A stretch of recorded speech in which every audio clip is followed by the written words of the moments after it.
right, we're going to cover Strand 2, Standard 2. This whole section is sort of related to understanding your product, how it's going to fit the needs of the consumer.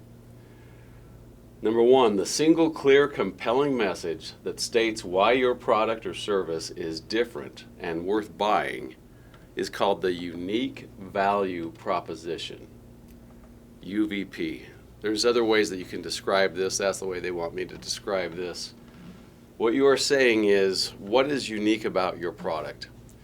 When I was doing commercials, I used to always ask a company, because so many times the company themselves, a small mom and pop business especially, they don't even know what their UVP is.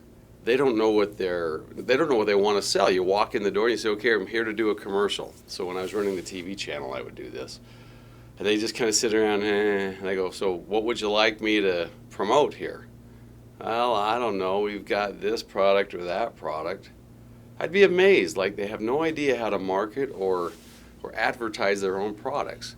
So I narrow it down to a couple of things. First of all, I'd say, what is something that you have that is unique to your store that no one else is selling in the Spanish Fork area?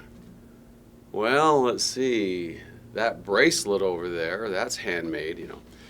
So first you want to find out what is their particular strength in the market. What is something that only they can offer or only they can say that they can give the benefit for. Maybe other people are selling vitamins, but this particular type of vitamin is soluble. So instead of chewing a vitamin, you drink it or something. I guess that's one way of putting it. It's liquid. Price point, that can be sort of a unique thing. I always stay away from price because everyone can offer a lower price. But what is it that you offer that no one else offers? And what's the benefit? Why does it benefit the customer in a unique way? Then it says, research your competition. What is their compelling message? How do you compare? And what makes you better? I had a student the other day that was looking at motorcycles. Why is a Yamaha motorcycle better than a Honda? Why is a Harley Davidson better than both of them? One of the things with Harley Davidson is they've got a brand name. Have you got a Harley? Have you got a Hog? Or do you have a Japanese-made motorcycle? You know, those are some things that at least back in my day someone might brag about. It happens that I have a Honda. I have a Honda 500 and a Suzuki 175. So my situation was I wanted as much motorcycle for the price as I could get when I had the Honda 500. And then I wanted something that I could take on the road and off the road when I got the Suzuki. So then it was really kind of price and also just comparing the value and for what I was looking for. I'm not sure that any one of those motorcycles was particularly unique.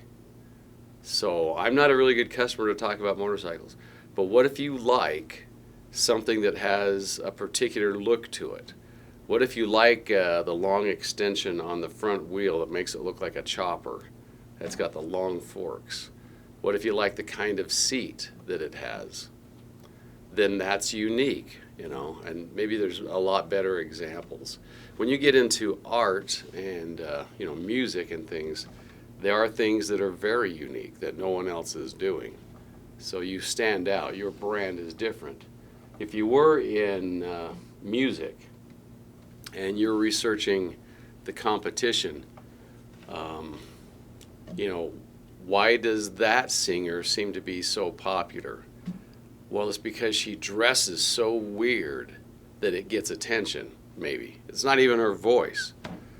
And so that's why you like that particular singer. You just love her blue hair. I don't know. That's her unique value proposition. It's also called a USP, unique selling proposition. They're probably slightly different, but I have always heard it as USP. But I don't want to get you confused.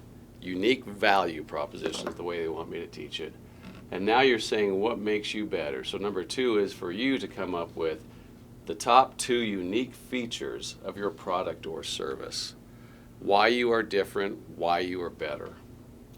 Okay, strand 3 says, the terms for determining the amount of your product that the market even needs. Now, that's a famous old phrase, supply and demand.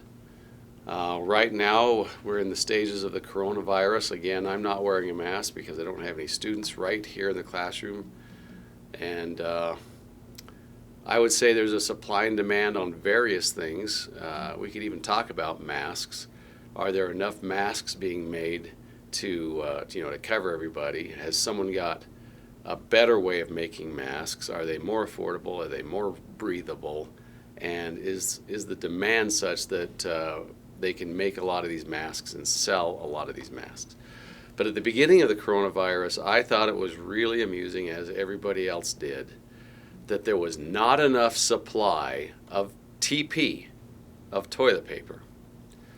Everyone crashed the stores and bought up all the toilet paper. In the early days, people were seen walking out with multiple carts of toilet paper. So that was one where the supply and demand were really at opposites.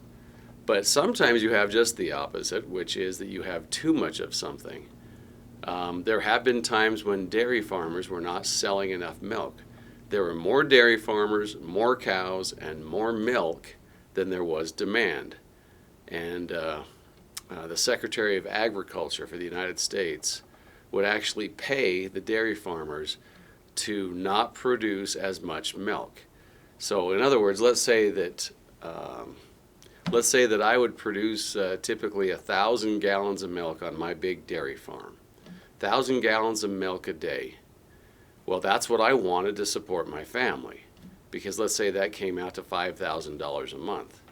Well, now no one's buying my milk. There's just not enough demand, and I'm only making $2,000 a month. And now what am I going to do with all this milk? There's too much milk in the market. It expires, it goes bad, they have to throw it away. So the Secretary of Agriculture, or let's just say the United States government, says, all right, we will pay you $2,000, a subsidy to not produce as much milk. So I'd cut way back on how much milk I'd produce, which would be a weird thing, by the way, on a dairy farm, just saying. And you did hear of times when you had these big refrigerated tankers, trucks with tanks, and they would go out to the desert somewhere and just dump the milk. I can't tell you that's true for sure, but I would hear those stories. So you never want to be in a position, the moral of this story, children, you never want to be in a position where you've got more supply of something than there is demand. We could go back to the music example. If there's already 1 million singers doing what you do, and you want to enter the market and be yet another singer doing exactly the same thing, then the market is already glutted.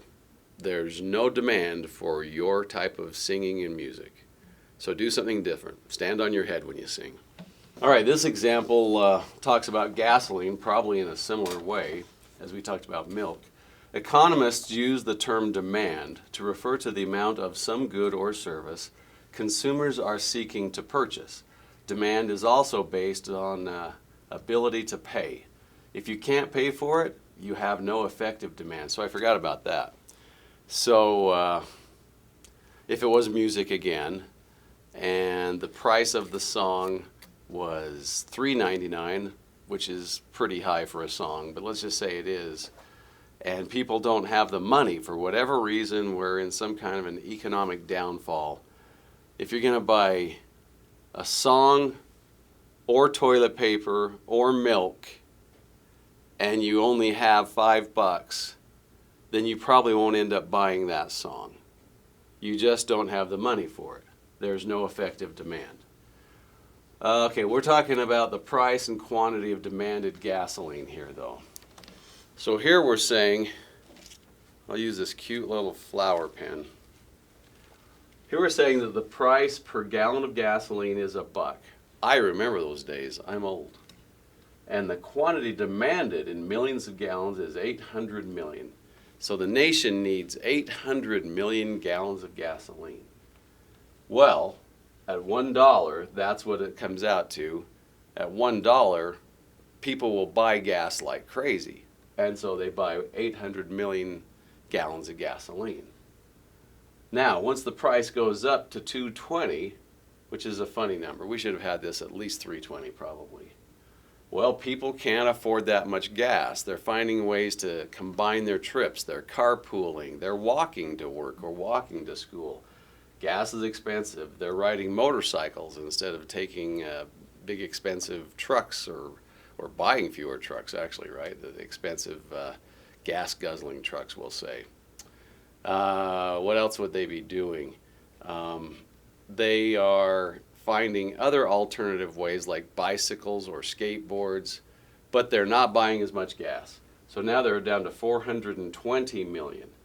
Because the price, more than doubled, the demand almost halved.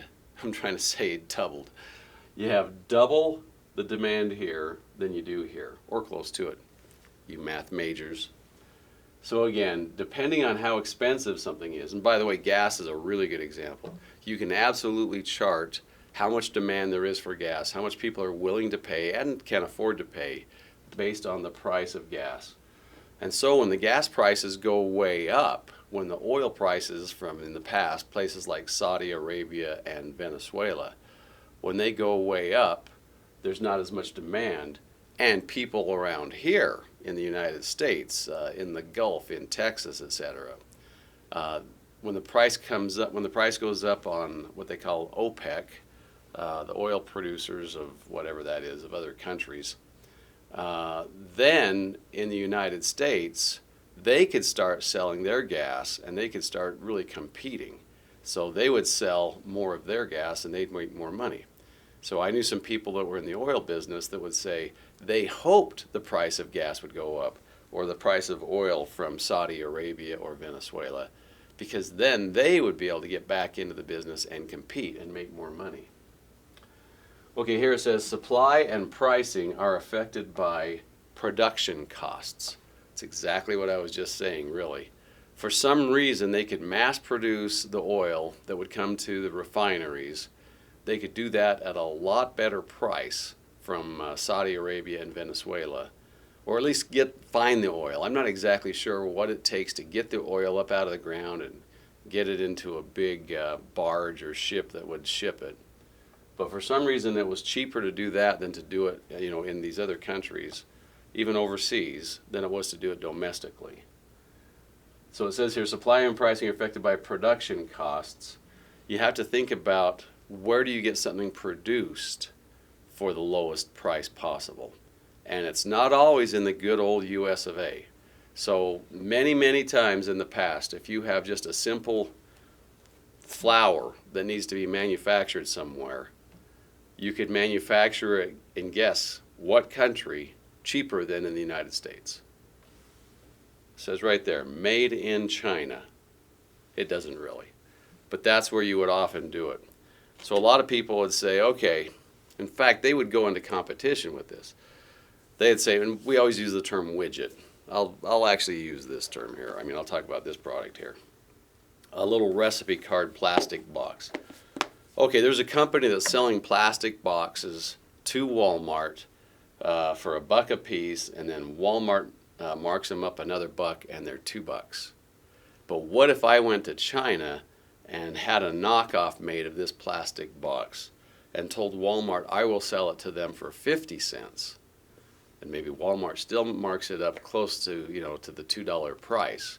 So Walmart would say, well, yeah, we're going to make $1.50 off this if you can make the price 50 cents. So we go over to Hong Kong and make a deal with someone that's going to make it in mainland China for 25 cents. And so they make it cheaper over there, even with the shipping. And now we sell hundreds of thousands of these to Walmart at a 25-cent markup for us. We get a 25 cent a quarter net profit per box that's sold. And we have made it cheaper because we have found a way to produce it for less. What determines a supplier's willingness or ability to provide the product to the market?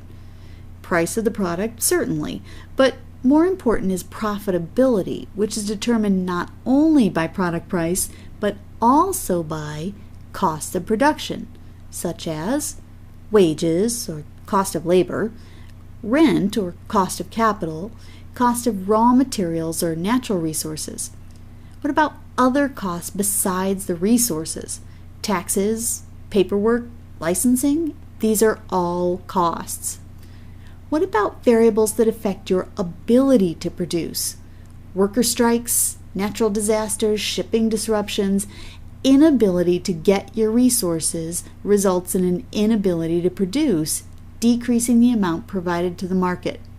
On the other hand, better technology or worker productivity would be examples of variables that would enhance production, making more product available. Number 5 says, determining what your customer will pay is called price strategy. So again, it's just very simply saying, all right, how much will you pay for the milk or the gas or the plastic box? So I might say, I really need 2 of these, but I'm not going to pay $2 a piece. And then I find out that I can get 2 for $3 in one package at Costco, because Costco always bundles things together and sells them a higher quantity. So now I go, okay, 2 for $3 is going to sell more than individually $2 a piece, because that's $4, right? So I found my price strategy. That's really a lot of what Costco is about. If you want to buy in bulk, if you want to buy a big box of cereal or combined boxes of cereal, then you're going to pay a little less than for a single box. At Costco, you pay $5 for a big box, where at Macy's or Walmart, you pay $3 for a small box. But I'm getting so much more cereal for $5. That's the price I'm willing to pay. That might be the price strategy. Obviously, what you really want to do is you want to make as much money as you can. So again, going back to this box, if I can sell it for $2, then I will. But what if this box is $4 by itself and no one ever buys it? They find some other way to put their, quote, recipe cards. We actually have our life quotes in here, right? They find some other way to do their little recipe cards because they're not willing to pay $4. But if you can get to the point where you can say, okay, I've increased my profit margin by going from, okay, so let's go back and say that we are making these in China. And they're 25 cents to manufacture, and we sell them to Walmart for 50 cents. Well, what if we sell them to Walmart for 63 cents? Because they're still going to be cheaper than the other guy. The other guy is still selling them to Walmart for $1. So let's get 63 cents and Walmart will sell a ton of them.